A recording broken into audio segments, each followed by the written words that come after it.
পৃথিবীর সবচেয়ে শক্তিশালী মানুষ কেমন হয়? যার পেশি অনেক বড়, নাকি যার প্রচুর ক্ষমতা?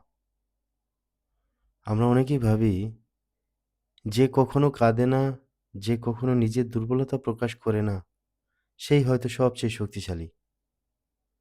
আর এই ভুল ধারণার কারণে আমরা নিজের কষ্টগুলোকে লুকিয়ে রাখি।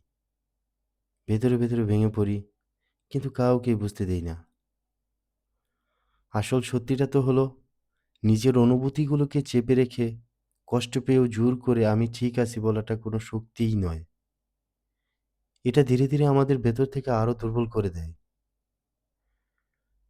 সবচেয়ে শক্তিশালী মানুষ তো সেই, যে নিজের কষ্টকে স্বীকার করতে ভয় পায় না।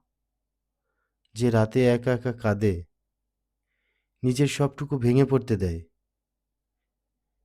কিন্তু পরের দিন সকালে উঠে আবার নতুন করে জীবনের সাথে লড়াই করার সাহস রাখে।